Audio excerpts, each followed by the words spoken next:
आपको ये कैसा थॉट आया कि मुझे इस फील्ड में जाना है? परिवार की जो प्रेरणा थी 19 डॉक्टर्स के परिवार में कि होम्योपैथी से भी कोई रिसर्च वाला फील्ड लेकर कोई बंदा तैयार हो, तो उस वक्त चूंकि मेरा नंबर था, उन्होंने मुझे आगे किया। एकदम डाइवर्स बैकग्राउंड है आपका। सबसे ज्यादा करीब किसके रहे आप? मेरी मदर के बहुत करीब हूँ। हॉबीज की बात करें तो आपको गाना पसंद है? अगर आप 2 लाइनें गा दें। हमें तुमसे प्यार कितना ये हम नहीं जानते, मगर जी नहीं सकते तुम्हारे बिना। वाह। गेम चेंजर विद एमजे सिर्फ भारत 24 पर। हम जो बात करने के लिए आज इकट्ठा हुए हैं विकसित भारत की, तो विकसित भारत के अपने अपने अलग अलग पहलू हैं। और जो हम गेम चेंजर्स विद एमजे भी जो बात करते हैं, हम उन्हीं लोगों से जाके बात करते हैं जो कहीं ना कहीं योगदान दे रहे हैं विकसित भारत को आगे बढ़ाने में। जो 2047 का विजन है, जो माननीय प्रधानमंत्री ने हम सबके सामने रखा है, और जिस तरीके से आज उपराष्ट्रपति जी ने बताया हमें कि किन किन क्षेत्रों में किस तरीके से आज भारत आगे बढ़ रहा है। जैसे मैंने कहा, मेरा देश उभर रहा है, आगे बढ़ रहा है। तो इसी के साथ मैं स्वागत करना चाहूंगा डॉक्टर अर्पित चोपड़ा जैन का, जो आए हैं इंदौर से हमारे साथ। आज हम उनसे समझेंगे कि किस तरीके से हेल्थ सेक्टर विकसित भारत में इसका अपना योगदान दे सकता है। तो सबसे पहले मैं आपसे समझना चाहूंगा अर्पित जी कि जो जब हेल्थ के बारे में हम बात करते हैं तो 4 पद्धति है जिसको माना गया है। उसमें एलोपैथी हो गया, यूनानी हो गया, आयुर्वेदा हो गया, होम्योपैथी हो गया। पर ये होम्योपैथी में सुपर स्पेशलिटी की क्या बातें कर रहे हैं आप? इसके बारे में थोड़ा सिंप्लीफाइड करके आप हमें समझाएं कि ये मॉडर्न होम्योपैथी से कितना अलग है। इससे बारे में आपसे पहला सवाल समझ जाएगा कि जो यहाँ यूथ और युवा भी देख रहा है, और जो लोग आज डेट में होम्योपैथी को सिर्फ साबूदाना की गोली मानते हैं, अगर शुद्ध शुद्ध हिंदी में बोलूं तो क्या ये सिर्फ साबूदाना की गोलियां हैं या क्या है? अगर आप हमें बताएं। सर, सबसे पहले मैं आप सभी को बहुत बहुत शुक्रिया कहूंगा, बहुत बहुत धन्यवाद कहूंगा कि आपके माध्यम से मैं आज एक ऐसे क्वेश्चन का आंसर देना चाह रहा हूं जो पूरी दुनिया जानना चाहती है। और निश्चित रूप से दोस्तों, ये मैं बिल्कुल बताना चाहूंगा कि जैसे कि भारत अब विश्व गुरु बनने जा रहा है, ये बात तो सभी को जिस तरीके से पता है, और आदरणीय मोदी साहब के नेतृत्व में हम ये काम बहुत अच्छे से और नेतृत्व के भाषा में भी देखें तो बहुत अच्छे से कर पा रहे हैं। तो निश्चित रूप से अब ये समय आ गया है होम्योपैथी, जो कि जर्मनी से ओरिजिनेट हुई थी, born and bought by Germany, जो कि क्लासिकल होम्योपैथी के नाम से जाना जाता है। लेकिन क्लासिकल होम्योपैथी में एक कंसेप्ट बताया गया है कि इट्स अ सेफेस्ट सिस्टम, लेकिन कहा जाता है कि ये बेसिक केसेस में काम करता है, जो स्किन है, हेयर है, या बेसिक एक तरीके से जो लॉजिकल कहा जाता है कि होम्योपैथी एक बेसिक केस है। लेकिन अगर हम क्रिटिकल केसेस में बात करें, क्रिटिकल केसेस का मतलब होता है जो वाकई मेडिकल साइंस के लिए चैलेंजेस केसेस हैं, जिसपे काफी रिसर्च हो रहा है। करीब 70 से 80% बीमारियां ऐसी है जिसमें काफी रिसर्च है, चाहे स्टेज 4 के कैंसर के पेशेंट हो, किडनी फेलियर के स्टेज 5 के पेशेंट्स हो, एक तरीके से ऑटोइम्यून कैटेगरी के पेशेंट्स हो, सर्जिकल कैटेगरी के पेशेंट है जिनमें सिर्फ सर्जरी बताई जाती है, या एक तरीके से लाइलाज बीमारी जिन पे जीवन भर दवाई लेने की मजबूरी आ जाती है। ऐसे कई केसेस में जब रिसर्च हो रहा है, तो क्यों ना हम कुछ अलग करें जिससे हम होम्योपैथी, जो कि सेफ सिस्टम है, उसको फास्टेस्ट सिस्टम के रूप में डेवलप करें और सुपर स्पेशलाइजेशन, मॉडर्नाइजेशन करके एक नई थ्योरी लाए जिसमें हम इन क्रिटिकल केसेस में काम करें जो दुनिया में छोड़ दिए गए हों, या एक तरीके से लाइलाज घोषित कर दिए गए हों, या जिसपे काफी संभावना अब बची नहीं थी। लेकिन अगर इस पे कुछ काम करना है तो हमें कुछ तरीका चेंज करने की जरूरत थी। इसलिए मैंने ये तरीका चेंज किया कि होम्योपैथी को फास्ट करने के लिए उसके डोजेस को, जिस रिपोर्ट पे हम बात करते हैं, चूंकि सुपर स्पेशलिटी मॉडर्नोपैथी एक अवधारणा है, कंसेप्ट है। पर मैं आपको रोकूंगा, जो डोजेस की बात कर रहे हो, ये तो डोजेस जितने बढ़ाने हैं, ये तो कहीं बुक्स में लिखा नहीं है कि आप जो 240% कर रहे हो। तो ये इसमें एक कंट्रोवर्सी भी है कि आप ये बिना लिखी हुई चीजों को करते हैं। जी बिल्कुल, तो लोगों के इसमें सवाल उठते हैं, तो मैं चाहता हूं सवालों का जवाब भी आज आप जरूर बिल्कुल दें। बिल्कुल बिल्कुल सही क्वेश्चन है सर। देखिए सर, रिसर्च जब भी होगा वो वहीं से होगा जहां कुछ लिखा नहीं होगा। तो निश्चित रूप से जिस तरीके से भारत आगे बढ़ रहा है, बहुत सारी ऐसी चीजें जो हम देख पा रहे हैं विश्व के पटल में कि भारत कर पा रहा है, तो ये भी हमने कभी सोचा था, पर अब हमें दिशा मिल रही है और अब हम यथार्थ के रूप में आगे कर पा रहे हैं। ठीक उसी प्रकार होम्योपैथी में भी जब वो 200 साल पहले ये सिस्टम बना था, तब डॉक्टर आदरणीय सैमुअल हनीमन साहब ने जब ये अवधारणा लिखी थी, तब उस समय का जो कंसेप्ट था, 2-4 बूंद, 10 बूंद, 20 बूंद, 30 बूंद से ज्यादा उन्होंने लिखा नहीं था, क्योंकि उनके पास शायद उतना ही समय मिल पाया हो। लेकिन इस 200 साल में जो परिवर्तन जो दुनिया के हिसाब से हमने जो देखा है, और आज के जो पेशेंट्स हैं जिनकी हम कह सकते हैं कि बॉडी रिस्पांस पूरी तरीके से बहुत स्लगिश हो चुके हैं, काफी स्टेरॉइड्स और एक तरीके से दवाइयों के सेवन के कारण, या आम जो जीवन है काफी हमारा स्ट्रेस और टेंसफुल जो रहता है उसके कारण कहीं ना कहीं बॉडी रिस्पांस सबका कमजोर हो चुका है। तो निश्चित रूप से 5 बूंद 10 बूंद की दवाइयों से हम क्रिटिकल केसेस में काम करने की अवधारणा में नहीं थे। इसलिए होम्योपैथी के बारे में कहा जाता था कि इन केसेस में काम नहीं करना चाहिए क्योंकि ये लाइलाज कैटेगरी के केस हैं और इमरजेंसी केसेस हैं।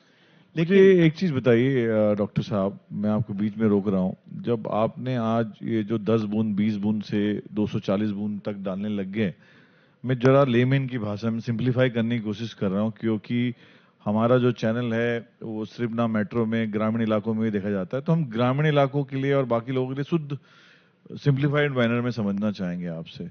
आपने जैसा मुझे बताया गया लगभग 1 लाख पेशेंट्स को आप अभी तक देख चुके हैं और करीबन 3000-4000 लोगों का डेटा है आपके पास। तो वो डेटा आपको क्या बताता है कि जो लोग आपके पास आते हैं, खासकर वो लोग हैं जो सब जगह से निराश हो चुके हैं, मतलब कोई तरीके की दवाई काम नहीं करी तो आपके पास आते हैं। तो वो जो डेटा को आप रीड करते हैं या जो डेटा देखा, जो 1 लाख पेशेंट्स को देखा, तो आपकी रीडिंग क्या आई है वो समझना चाहते हैं हम। मेरी रीडिंग ये है कि मैं जो डेटा बनाना चाह रहा हूं वो मतलब लोगों के आम जीवन में वो कहीं ना कहीं एक बहुत ज्यादा बड़ा परिवर्तन लेकर आए, क्योंकि बहुत बड़ी जरूरत है दुनिया में इस समय सुपर स्पेशलिटी कंसेप्ट की, जो कि होम्योपैथी सेफेस्ट सिस्टम है, उसको फास्ट करके बिना परहेज का, बिना साइड इफेक्ट का नेचुरल और कंप्लीट क्योर करने की दिशा में एक विजन हो। जैसे कि भारत का विजन है, विजन जो विकसित भारत का हमारा जो 2047 का सपना है, ठीक उसी तरीके से जब भविष्य की होम्योपैथी का निर्माण हो, उसमें इंडिया का नाम या भारत का नाम उस दिशा में जाना चाहिए कि होम्योपैथी, जो क्लासिकल होम्योपैथी आई थी उसको हमने चेंज किया, और इस चीज को करने के लिए हमें इस डेटा को WHO को सबमिट करने की जरूरत है। WHO जब तक हमें कोई एविडेंस बेस्ड सिस्टम या यथार्थ डेटा के आधार पर जब हम उसको देंगे तभी उसको वेरीफाई कर पाएगा। तो साइंटिफिक रीजन के हिसाब से हम बात करें या लॉजिकल जो बात करें तो सीधी सीधी बात है कि जो दिखता है वही आगे बढ़ता है, और उसके लिए यथार्थ और प्रमाण होना बहुत जरूरी है। झूठ को बढ़ाया जा सकता है पर सच जो होता है और तेजी से आगे बढ़ता है। बिल्कुल सही बात तो है कि सच को हमें बताने की जरूरत कम पड़ेगी, और डेटा अगर जाएगा 3000 से ज्यादा पेशेंट्स का भारत की ओर से, तो निश्चित रूप से सुपर स्पेशलिटी कंसेप्ट को जो लॉन्च करने का जो हमारा मुहिम है, सपना है, आदरणीय मोदी साहब जी के नेतृत्व में जो मैं करना चाह रहा हूं, कहीं ना कहीं बहुत जल्दी साकार हो पाएगा। ये आज इसी तरीके के जो मिथ को दूर करने के लिए हम आपसे बात करने आए हैं। मेरे सामने श्री बसंत गोयल जी भी बैठे हुए हैं। बसंत जी एक बहुत बड़े समाज सेवी हैं, रोहतास नगर से आते हैं और साथ में फार्मास्यूटिकल के बड़े ब्रांड एम्बेसडर भी हैं। तो मैं उनसे पूछना चाहूंगा, अगर माइक हो तो कोई उनको दे दीजिए, कि ये एलोपैथी वर्सेस होम्योपैथी का क्या कारण है और एलोपैथी को आप किस तरीके से बसंत जी देखते हैं। मैं बसंत जी से भी सुनना चाहूंगा, अगर माइक हो तो प्लीज बसंत जी के पास भी माइक दे दीजिए आप। जब तक माइक पहुंचे यहाँ पे आपके पास, ये जो हमने जो देखा है बचपन से, बुखार होता था तो मम्मी कहती थी कि क्रोसिन खा लो ठीक हो जाओगे, बट साथ में ये भी एक धारणा थी कि ये जो साबूदाना की गोलियां हैं ये निकाल तो देंगी बट समय लगाती हैं। तो उसमें आपका क्या कहना है? जब मैं उससे पहले बसंत जी के पास जाऊं, आप इस सवाल का जरूर जवाब दीजिए। बिल्कुल, ये जो चूंकि बुखार एक मतलब तुरंत में एक्यूट केस माना जाता है, तो लोगों को इतना सब्र नहीं होता है कि हम इतना वेट करें, और वो बॉडी को हार्म भी पहुंचाता है। तो निश्चित रूप से उसमें होम्योपैथी का अगर रोल हम देखते हैं, तो जिस तरीके से आपने एलोपैथी में बताया कि क्रोसिन दिया जाता है या पैरासिटामोल दिया जाता है, तुरंत असर करता है। होम्योपैथी में तुरंत असर करने के लिए हमारे पास मदर टिंचर्स की एक रेंज होती है, जिसको हम एक्यूट फॉर्म में भी तेजी से यूज करके और फास्ट ट्रीटमेंट के लिए यूज करते हैं। और मॉडर्न होम्योपैथी सुपर स्पेशलिटी जो कंसेप्ट है उसमें मदर टिंचर्स का बहुत बड़ा रोल है, क्योंकि एक क्रूड फॉर्म है। 5 बूंद 10 बूंद की जगह हम उससे 60 बूंद, 120 बूंद, 240 बूंद, 300 बूंद, या जैसे उस केस की डिमांड करता है 960 बूंद तक जो हमने उपयोग में लिया है, उसी का आधार है कि हम इस होम्योपैथी को फास्टेस्ट ट्रीटमेंट के रूप में जो डेवलप करने की जो प्रक्रिया है उसको पूरा कर पा रहे हैं। और इसमें मदर टिंचर सबसे ज्यादा फास्ट करने में हमारा बहुत बड़ा एक इवेंट और कहीं ना कहीं एक तरीके से कारगर साबित होता है। तो मेरा सवाल आपसे बसंत भाई यही था कि ये एलोपैथी वर्सेस होम्योपैथी की जो जंग है, क्योंकि आप फार्मास्यूटिकल सेक्टर से हैं, आप दवाई बना भी रहे हैं और दवाई बेच भी रहे हैं, और सामने आपके होम्योपैथी के डॉक्टर बैठे हुए हैं, तो आप किसको कारगर मानते हैं, एलोपैथी को कि होम्योपैथी को? आपका मैं वर्जन सुनना चाहूंगा। नहीं, मेरा ये मानना है, मैंने स्टेज के ऊपर भी बोला था कि आज के समय में इन सबको एक साथ मिलकर चलना होगा। एलोपैथी के साथ होम्योपैथी और आयुर्वेदिक को एड ऑन करना होगा, तभी हम साम दान दंड भेद बोला जाता है, वो इसीलिए बोला जाता है कि किसी भी व्यक्ति को स्वस्थ करने के लिए, आज डॉक्टर अर्पित के पास ऐसे केसेज आ रहे हैं जिसको जो एलोपैथी में कहते हैं कि आपकी जिंदगी 15 दिन की बची है और उनको ट्रीट कर रहे हैं। तो मेरा ऐसा मानना है कि एलोपैथी, आयुर्वेदी और होम्योपैथी तीनों को एक साथ यदि ले जाके एक प्लेटफॉर्म पे रखा जाए तो हम पेशेंट को 100% क्योर कर सकते हैं। तो आप मानते हैं एलोपैथी वर्सेस होम्योपैथी नहीं है, तीनों को साथ में चलना तीनों को चाहिए। साथ में बहुत लेके बढ़िया। चलना चाहिए। तो साथ में यहाँ पे हमारे खालिद भाई भी बैठे हैं उड़ीसा से, डॉक्टर सौभाग्यवर्धन भी हैं। ये सब यही जानना चाहते हैं आपसे कि आप जो आज ब्रांड एम्बेसडर बने हैं ब्रिक्स में भी जाके, आपको एक जिम्मा सौंपा गया है कि आप पूरे वर्ल्ड वाइड इस कॉन्सेप्ट को आगे ले जाएं। तो ये इस अचीवमेंट को आप कैसे देखते हैं और आपका प्लान क्या है, इसको कैसे आप आगे बढ़ाएंगे? और मैं इसके लिए हमारे आदरणीय प्रधानमंत्री साहब, आदरणीय नरेंद्र मोदी जी को बहुत बहुत धन्यवाद और आभार दूंगा कि उन्होंने हमें मौका दिलवाया। और ब्रिक्स में जिस तरीके से भारत अभी लीडिंग जो प्रक्रिया है, भूमिका में जो नजर आता है, जिस तरीके से हम देखते हैं, उसमें अब as a official representative for homeopathic medicine, जो कि मुझे 22 देशों के लिए नियुक्त किया गया है, वो भूमिका मुझे पिछले महीने जो ड्यूमा में हमारा जो रशियन पार्लियामेंट है, वहां पर मुझे ये अपॉइंटमेंट दिया गया है।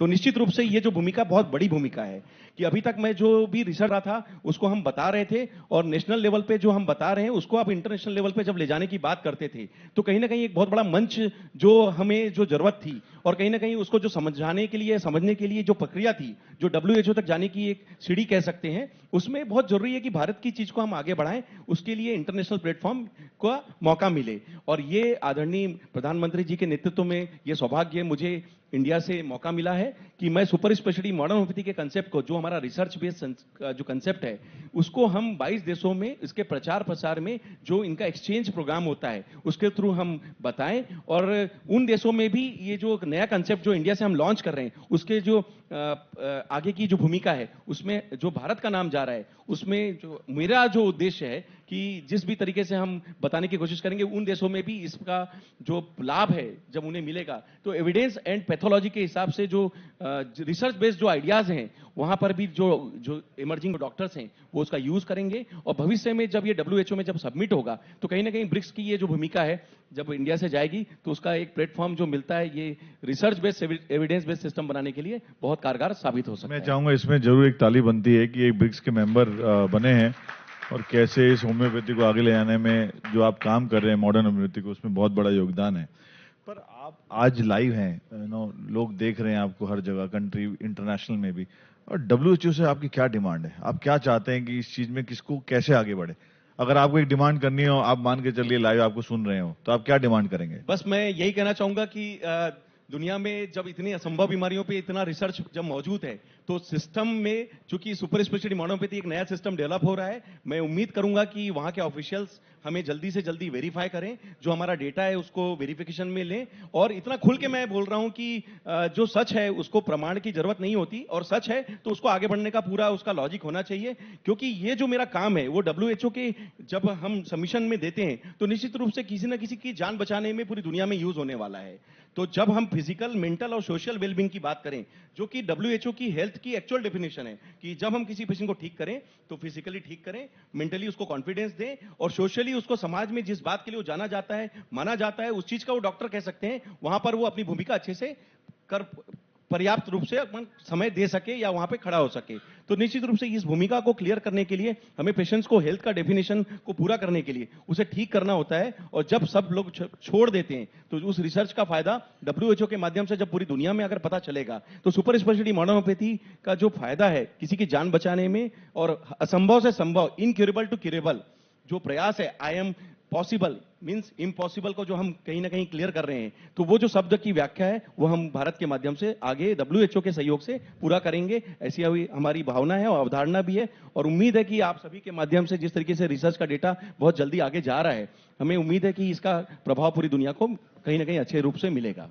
मैं चाहूंगा अपने कलीग आशीष से कि 2 क्वेश्चंस ऑडियंस से लेना चाहेंगे कि अगर कोई हमारे में से ऐसा है कि जिसने मॉडर्न होम्योपैथी को कभी ना कभी अपने इलाज के लिए यूज किया हो, तो उनका अनुभव भी सुन लेते हैं, लाइव टेस्ट भी हो जाएगा आपका यहाँ पे आज, लोगों को क्या मानना। अगर खालिद भाई से सवाल पूछा जाए, खालिद खान साहब, आपका क्या व्यू है? आपने कभी मॉडर्न होम्योपैथी यूज किया है कभी किसी बीमारी में?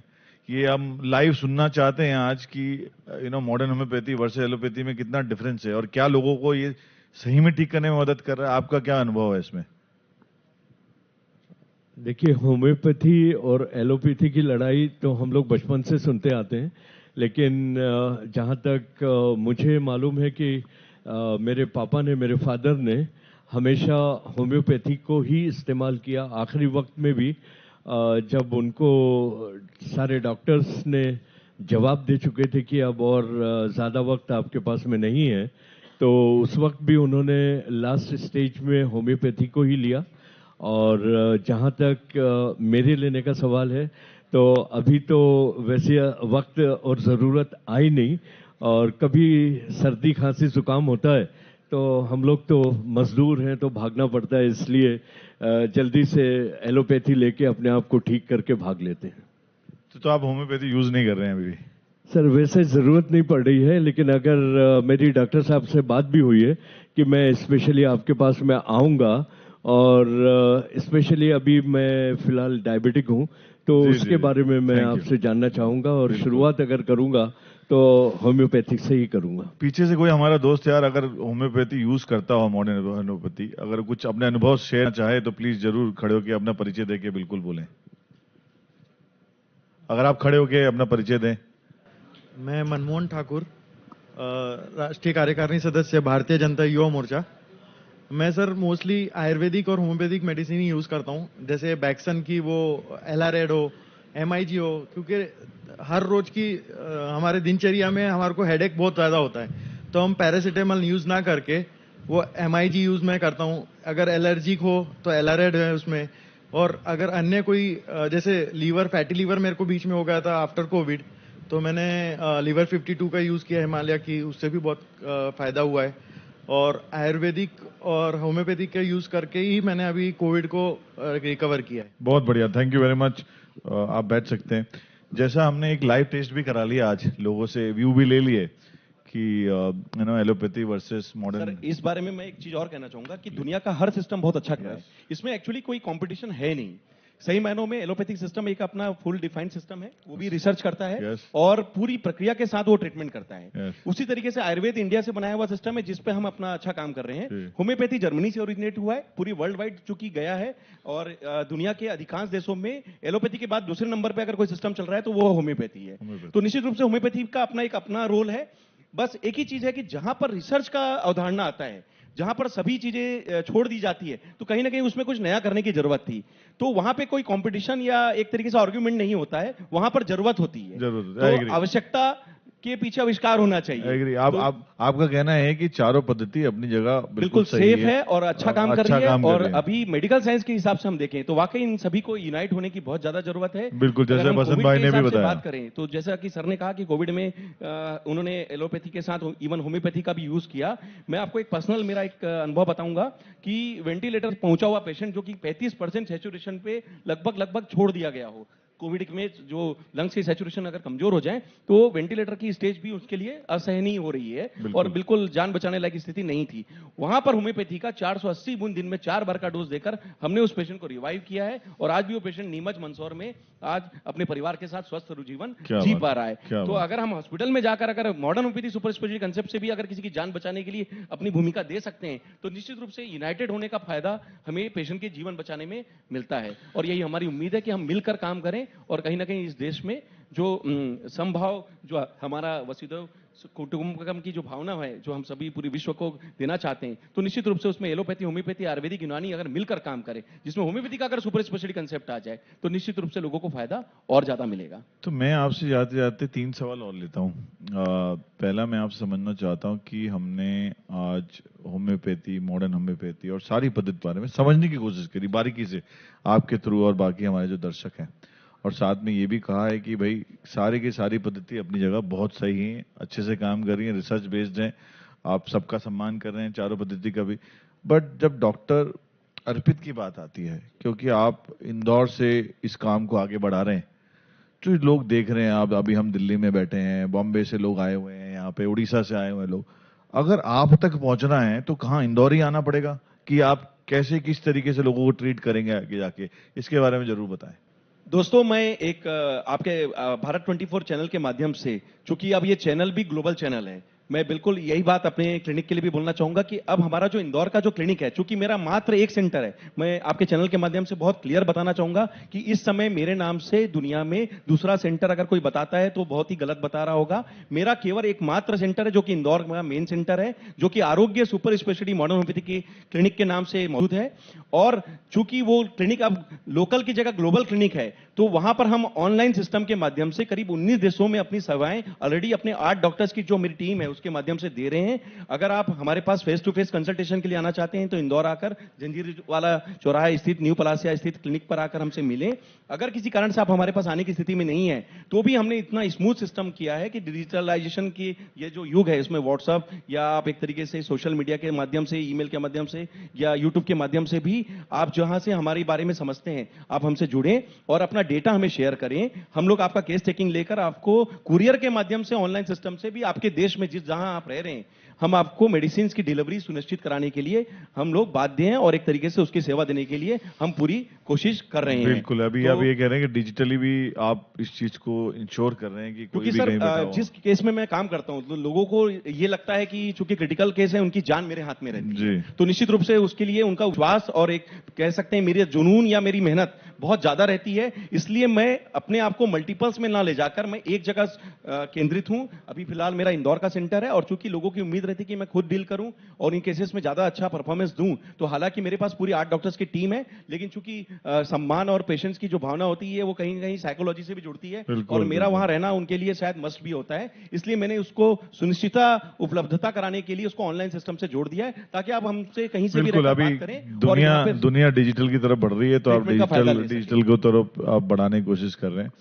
अब जैसा कि हमारा जो शो भी है, जो हम करते भी हैं गेम चेंजर में, हम उस गेम चेंजर की निजी जीवन में भी झांकने की कोशिश करते हैं। तो उसके 2-3 सवाल मैं आपसे आखिरी में ले लेता हूं कि आपकी पैदाइश हुई है गुजरात नवसारी में, पढ़ाई करी आपने छत्तीसगढ़ में, शादी करी आपने इंदौर में एमपी में, तो मतलब तीनों राज्यों का आपको अनुभव है।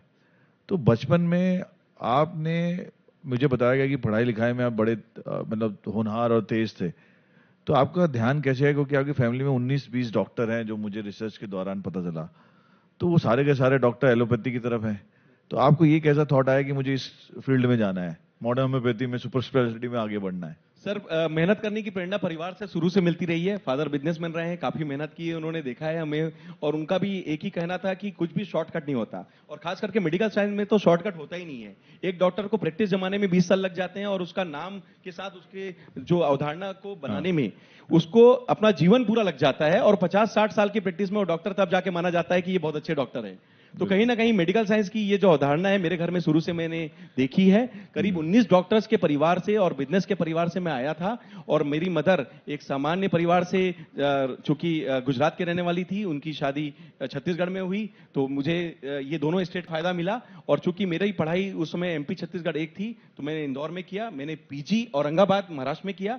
तो मुझे चूंकि 3-4 स्टेट्स का जो एक तरीके से अनुभव कह सकते हैं, या अपने पारिवारिक जीवन में जो मैंने इन सब चीज जगह रहने का जो मुझे सौभाग्य मिला, उसका फायदा मिला एक नया रिसर्च लाने में कि कुछ भी करो तो अलग करो और कुछ डिफरेंट करो। परिवार की जो प्रेरणा थी 19 डॉक्टर्स के परिवार में कि होम्योपैथी से भी कोई रिसर्च वाला फील्ड लेकर कोई बंदा तैयार हो, तो उस वक्त चूंकि मेरा नंबर था, उन्होंने मुझे आगे किया, और उन लोगों के आशीर्वाद से, आप सभी की प्रेरणा से, और मेरा एक जुनून है कि असंभव कुछ भी नहीं होगा। ये जाने से पहले, इस जन्म में जाने से पहले, दुनिया में जितनी असंभव बीमारी है उस पर इलाज सुपर स्पेशलिटी मॉडर्न होम्योपैथी से हमारा डेटा के माध्यम से हम साबित करें, ऐसी मेरी मन की भावना है, और इसमें ईश्वर का प्रयास है। मैं एक माध्यम हूं, शिफा वो देता है, करना मेरा काम है। मैं अपना काम ईमानदारी से 1000% करने की कोशिश करता हूं, और मेरा काम अगर मैं कर पाता हूं तो मुझे मालूम है कि अगर हम अच्छा काम करेंगे तो परिवार का भी नाम भी बढ़ेगा और इन तीनों स्टेट का नाम भी आगे 100%। बट मेरे आखिरी के 2 सवाल हो रहे हैं, क्योंकि ये टिक टिक टाइमर का आप हो चुका है, प्रिया भी आ चुकी हैं। आपसे मैं आखिरी के 2 सवाल ये लेना चाहता हूं कि आपके माता पिता में आप सबसे ज्यादा किसके क्लोज रहे, क्योंकि आपकी माता जी खैरागढ़ की नीरा चोपड़ा जी मेयर भी रही 5 साल, तो पॉलिटिक्स का भी माहौल देखा आपने घर में, डॉक्टरी भी देखी, और फादर आपके बिजनेस, एकदम डाइवर्स बैकग्राउंड है आपका। सबसे ज्यादा करीब किसके रहे आप? अपनी मदर के बहुत करीब हूँ। नीरज चोपड़ा जी के मेरी मदर के बहुत करीब हूँ। मेरा जन्म हुआ था सर जन्माष्टमी के दिन। फादर भी देख रहे होंगे चैनल अभी। फादर देख रहे हैं, फादर की प्रेरणा रही है। वाह। जन्माष्टमी के दिन जन्म हुआ था, तो वो तिथि के हिसाब से मेरा जन्म जन्माष्टमी के दिन जरूर मनाती हैं। तो मुझे ऐसा लगता है कि वो मुझ पे बहुत विश्वास करती है और वो बोलती कि तुम सामान्य इंसान अपने आप को मत मानो, अगर उस तिथि में जन्म लिया है तो तुम्हारे हाथ में इतनी शक्ति होनी चाहिए कि तुम दुनिया के लिए अच्छा कर सको। तो उनका जो विश्वास है वो मेरा अंदर का एक परम विश्वास है। आपकी जो हॉबीज की बात करें तो आपको गाना पसंद है, क्योंकि आज माहौल तो किरण रिजिजू ने बांध दिया, तो हमने डॉक्टर को गाना गाते नहीं सुना आज तक लाइव। अगर आप 2 लाइनें गा दें तो मतलब बाहर सामने और भी डॉक्टर साहब बैठे हैं आपके, बिल्कुल साथ देंगे। इसमें ताली बिल्कुल बनती है। तो डॉक्टर को गाना गाते हुए पहली बार सभी से मैं बहुत प्यार करता हूं सर, आप सभी से मैं बहुत प्यार करता हूं। जी। भारत 24 के माध्यम से मैं अपने चैनल के दर्शकों को से भी बोलूंगा कि आप सभी से मैं बहुत प्यार करता हूं, और चूंकि ये वाकई मेरा घर का चैनल है। बिल्कुल। मतलब सर आपसे, मनोज सर से, जेसी सर से, यहाँ का पूरा जो मैनेजमेंट है लगभग कह सकते हैं कि मेरा घर जैसा है। बिल्कुल। तो मैं आपके लिए यही कहूंगा, हमें तुमसे क्या प्यार कितना ये हम नहीं जानते, वाह, वाह। मगर जी नहीं सकते तुम्हारे बिना। वाह। हो हमें तुमसे प्यार कितना ये हम नहीं जानते, मगर जी नहीं सकते तुम्हारे वाह वाह, इसमें ताली तो बिल्कुल बनती है कि पहली बार डॉक्टर साहब को हमने गाना गाते सुना live. Thank you very much Arpit ji, game changer with MJ में विकसित भारत में हमारे साथ जुड़ने के लिए बहुत बहुत थैंक यू धन्यवाद। Sir, thank you sir. Game changer with MJ सिर्फ भारत 24 पर।